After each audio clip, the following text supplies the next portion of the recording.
মানুষ যে রাসূল যে হাত দিয়া মানবতার কাজ করছে, ঠিক সেই হাত দিয়া 27টা যুদ্ধে অংশগ্রহণ করছে স্বয়ং রাসূলুল্লাহ নিজে। আপনি ইসলামের উপরে আঘাত করবেন আর আপনি তাসবিহ পড়বেন বয়ে বয়ে, আপনি ফাগরি লাগায়া সুবহানাল্লাহ পড়বেন, এমন সুফিগিরির দা এই জায়গাতে এই জমিনে দাম নাই। গজব আসলে সুফিরে আল্লাহ আগে ধ্বংস করবে। কেন? পাশে অন্যায় হয়েছে, প্রতিবাদ করলি না কেন? তাসবিহ জফার নাম ইসলাম নয়, ফাগরি লাগানোর নাম ইসলাম নয়। ইসলাম সব সময় নরমের কথা আপনাকে বলে নাই। ইসলামের উপরে যখন আঘাত আসবে তখন আপনি নরম হবেন না, তখন ইসলামের সাথে গরম হতে হবে। আমার কথা কি আপনারা কষ্ট হইতেছে? আপনি 3টা কর্মসূচি দেখেন না, আপনি পড়েন, 3টা অধ্যায় আছে তো পড়েন না। 3 অধ্যায়ে 3টা কর্মসূচি আপনি দেখেন, ফলো করেন। ইসলাম সব সময় নরম না। যখন ইসলামের উপরে কেউ আঘাত আনবে, আপনার ইমানের দায়িত্ব আপনি সেখানে প্রতিবাদ করা। এই যে আমাদের বাউল নামক ফাউলটা যে আল্লাহকে নিয়ে গালি দিল, আপনারা শুনছেন না? তখন কি আপনি তাসবিহ হাতে নিয়ে সুবহানাল্লাহ পড়বেন, ফাগরি মাথা দিয়ে ইল্লাল্লাহ জিকির করবেন? এটা কি ইসলাম? আপনি আল্লাহর বান্দা হিসাবে ইমানের স্বার্থে আমার যদি জীবনও যায়, আমি আমার আল্লাহর অপমান জমিনে সহ্য করতে পারবো না। আমি আমার প্রতিবাদ করতেই হবে। প্রতিবাদ করতে গিয়ে যদি কেউ বাধা দেয়, বাধা ভেঙে আল্লাহর ইজ্জত জমিনে কায়েম করব ইনশাআল্লাহ। আমি যতটুকু আশ্চর্য হইছি বাউল নামক বাউলটা আল্লাহকে নিয়ে গালি দিছে, এর থেকে বেশি রক্তাক্ত হইছি বাউলদের পক্ষে বাংলাদেশের বড় বড় নেতারা তার পক্ষে সাফাই গেছে। আমি শুধু এতটুকু বলতে চাই, ভাই এটা তো ব্যক্তি না। আমারে গালি দিত আপনি বুঝতাম পক্ষে নিছেন, আমার বাপরে গালি দিত বুঝতাম পক্ষে নিছেন। এটা তো আল্লাহর শানে বিয়াদবি। আল্লাহর শানে যখন বিয়াদবি করছে, তখন আপনি কিভাবে এমন একটা লোকের পক্ষ নিলেন? 1% বাউলদের সংখ্যা বাংলাদেশে নাই, আপনি তার পক্ষে নিলেন। 96% মুসলমানের কলিজায় আপনি আঘাত করলেন। এখানে তোমার ইমানের প্রশ্ন, এটা ইমানের প্রশ্ন, এখানে মবের বিষয় না। আল্লাহকে নিয়ে গালি দিছে, আমি কেমনে শান্ত থাকবো বলেন? অশান্ত তো আপনারা করেন, আমরা শান্ত থাকতে চাই।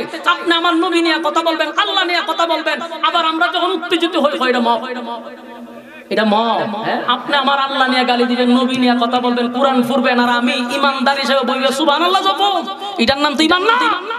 আমার যেখানে প্রতিবাদ করা সেখানে করবো। আমি তো শান্ত, আপনি আমার অশান্ত করেন কেন? আপনি আমার ইসলামের উপর আঘাত করেন কেন? আপনি আমার আল্লাহ নিয়ে কথা বলেন কেন? রাসূল নিয়ে কথা বলেন কেন? কোরআন নিয়ে কথা বলেন কেন? সম্মানিত, শুধু এই জন্য বলছি, ইসলাম শুধু টুপি দাড়ির মধ্যেই সীমাবদ্ধ নয়, আপনার আরো কাজ আছে। আপনি এই কর্মসূচিটা দেখেন, রাসূল 13 বছর কিন্তু মাইর খাইছে, 13 বছর মাইর খাইছে, একটা প্রতিবাদও করেন। আপনি 13 বছরের জিন্দেগিটা পড়েন, কোনদিন রাসূল একটা প্রতিবাদও করে নাই। রক্তাক্ত হয়েছে, রাসূল বেহুশ হয়ে গেছে, এরপর দাঁড়াইছে, আবার মারছে, প্রতিবাদ করে নাই। কেন?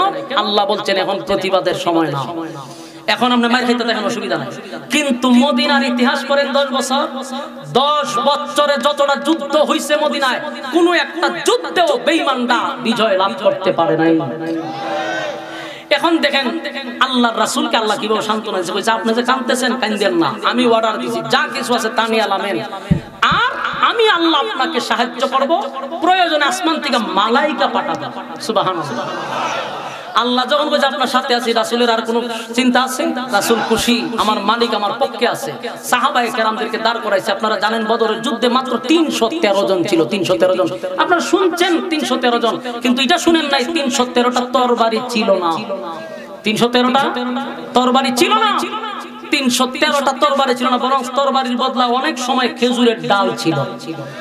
এই সাউন্ড আসছে, খেজুরের ডাল ছিল। খেজুরের ডাল নিয়ে কি আপনি অস্ত্র সহ যারা আছে এর সাথে যুদ্ধ করে আপনি বিজয় লাভ করতে পারবেন? এই বদরের যুদ্ধ থেকে শিখেন, অস্ত্রের বলে মুসলমানরা যুদ্ধে অংশগ্রহণ করে নাই, শক্তির বলে মুসলমানরা অংশগ্রহণ করে নাই, তারা অংশ করছিল ইমানের বলে। কিসের বলে? ইমানের বলে। আজকে 200 কোটি মুসলমান পৃথিবীতে থাকতেও আমরা কেন সব জায়গায় মেরে খাই? কারণ আমরা সংখ্যায় বেশি, আমরা ইমান দুর্বল। কথা কয় না? এই যে আমরা টিক টিক করে রক্ত গরম করতেছেন, এই লোকগুলার এই 5 টাকার রং সাজিয়া কিনা যাবে, 5 টাকার রং সাজিয়ে আপনাদেরকে কিনা যায়।